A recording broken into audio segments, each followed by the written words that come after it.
विशाल बाग, जादुई पेड़, हाथी और खरगोश। एक बार की बात है, एक बहुत ही घना और सुंदर जंगल था। जंगल के सारे जानवर मिलजुल कर रहते थे, सिवाय हाथी के। हाथी बहुत ही घमंडी थी और उसे अपनी ताकत पर बहुत घमंड था, जिसके चलते बाकी जानवरों को वो हमेशा तंग किया करती थी। हथनी की हरकतों से जानवर बहुत परेशान थे। एक दिन हथनी जंगल में घूम रही थी कि तभी उसकी नजर एक हिरन पर पड़ती है, जो घास चर रही थी। हिरन को देखकर हथनी के मन में ख्याल आता है, मैंने सुबह से किसी को तंग नहीं किया, अब इस हिरन को परेशान कर कर बड़ा मजा आएगा।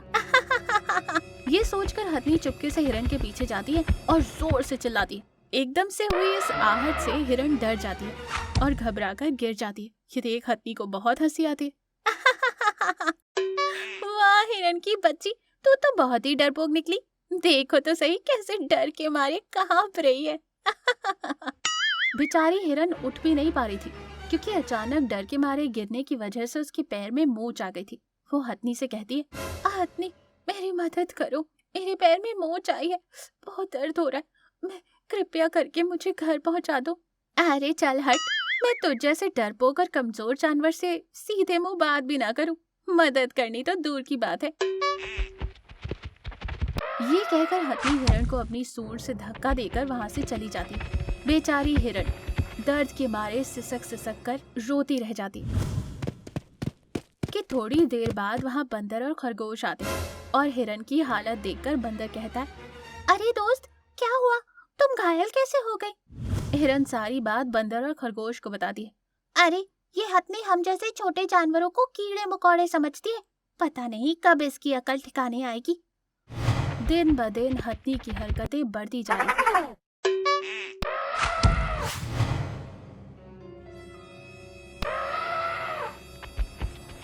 ऐसे ही एक दिन एक खरगोश अपने परिवार के लिए गाजर लेकर आ रहा था। हथनी खरगोश का रास्ता रोकती और कहती है, तेरी ये मजाक कि तू मुझे देखकर भी अनदेखा करते जा रहा है, ला वो गाजर मुझे दे। हथनी 2 दिन हो गए मेरे बच्चों ने कुछ नहीं खाया, मैं बहुत ही मुश्किल से ये गाजर लेकर आया हूँ, कृपया करके मुझे छोड़ दो। लेकिन हथनी नहीं सुनती और उसकी गाजर छीन लेती है और खरगोश को अपनी सूंड से उठाकर दूर फेंक देती है। खरगोश घायल हो चुका था, वो दर्द के मारे सिसक रहा था। वो जिस पेड़ के नीचे गिरा था वो पेड़ जादुई पेड़ था। पेड़ खरगोश को देखकर कहता, खरगोश क्या हुआ, किसने तुम्हारा ये हाल किया? कौन है, दिखाई नहीं देता।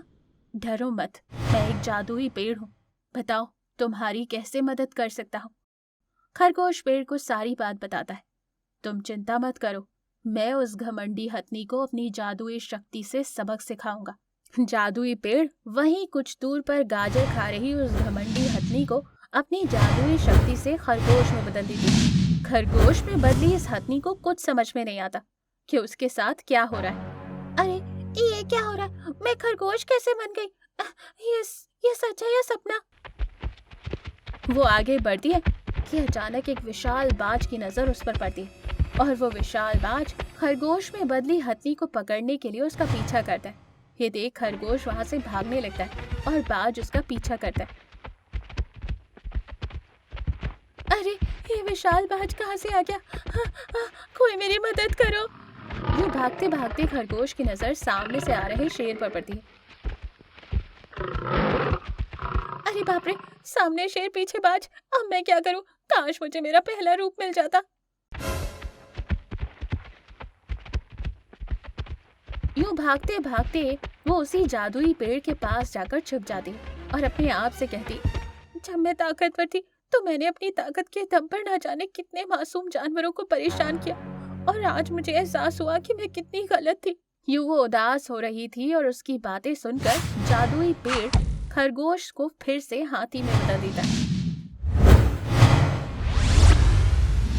और फिर उसे समझाता है, हथनी तुम्हें अपनी गलती का एहसास हुआ, यही काफ़ी है। हमें कभी भी अपनी ताकत का घमंड नहीं करना चाहिए और ना ही अपने से कमज़ोरों पर अपनी ताकत का प्रदर्शन करना चाहिए। हथनी जादुई पेड़ का धन्यवाद करती है और उस दिन से वो जानवरों के साथ अच्छे से पेश आने लगती है। इस कहानी से हमें ये सीख मिलती है कि घमंड चाहे कितना भी ताकतवर क्यों ना हो, एक ना एक दिन उसे हारना ही पड़ता है।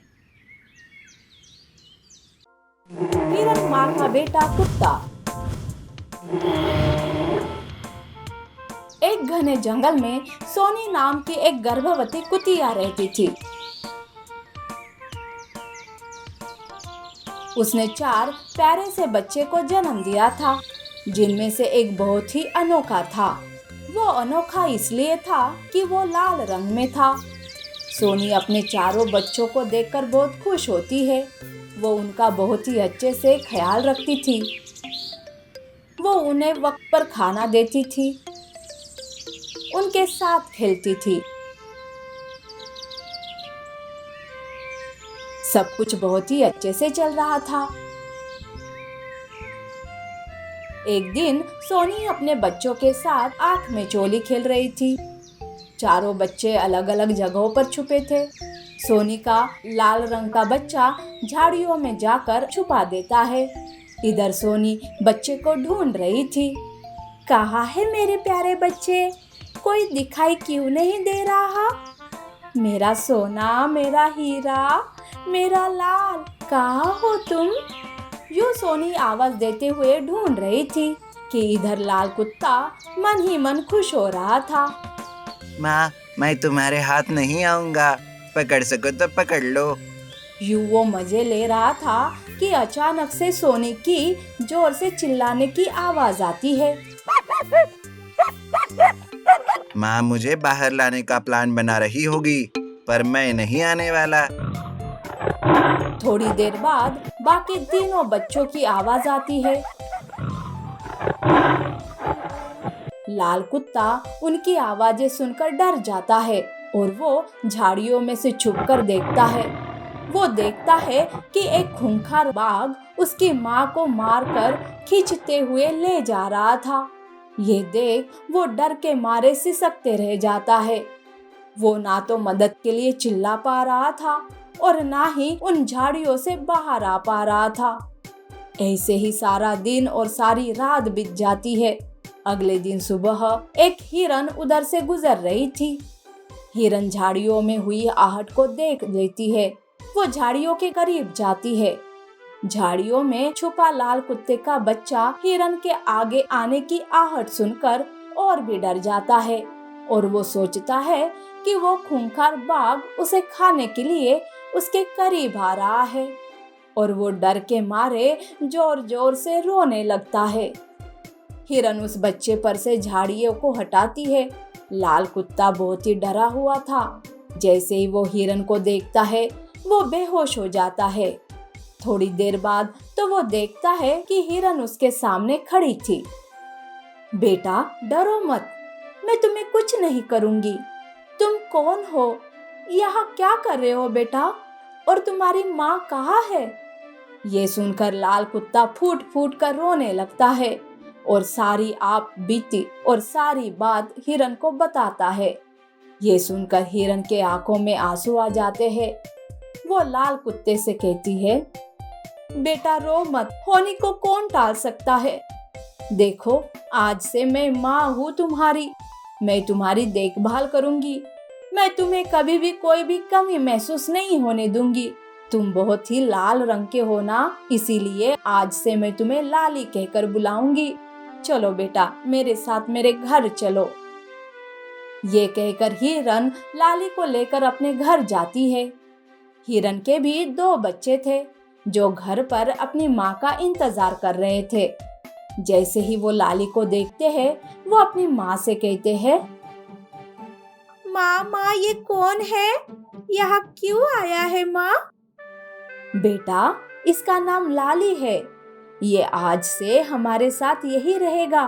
तुम तीनों अच्छे भाइयों की तरह मिलजुल कर रहना, समझे ना? यूं हिरन लाली को अपने बच्चों के साथ साथ पाल पोस कर बड़ा करती है। दिन बीत गए। लाली अब बड़ा हो चुका था। हिरन के बच्चे और लाली मिलजुल कर सगे भाइयों की तरह रहते थे।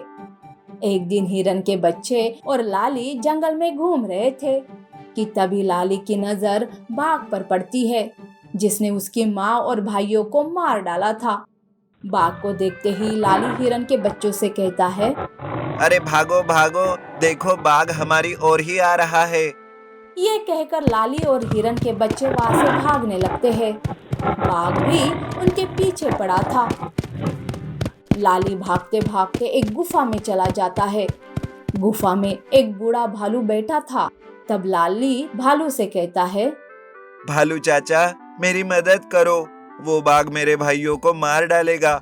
उसने पहले भी मेरी माँ और भाइयों को मार डाला था। मैं अभी बहुत छोटा हूँ और कमजोर हूँ। मैं उस बाघ का सामना नहीं कर सकता। मेरी मदद करो। लाली, डरो मत, मैं तुम्हें सबसे बड़े कुत्ते में बदल दूंगा। फिर तुम उस बाघ से अपना बदला ले लेना। ये कहकर भालू लाली को एक बड़े लाल कुत्ते में बदल देता है। लाली बूढ़े भालू का धन्यवाद करता है और बाघ के पास जाता है। इधर बाघ हिरन के बच्चे पर हमला करने ही वाला था कि लाली भौंकते हुए बाघ पर टूट पड़ता है। बाघ इतने बड़े कुत्ते को देखकर घबरा जाता है। उसकी ताकत लाली के सामने कमजोर पड़ जाती है और वो बुरी तरीके से घायल हो जाता है और मर जाता है। जैसे ही बाघ मरता है, लाली अपने पुराने कद में आ जाता है।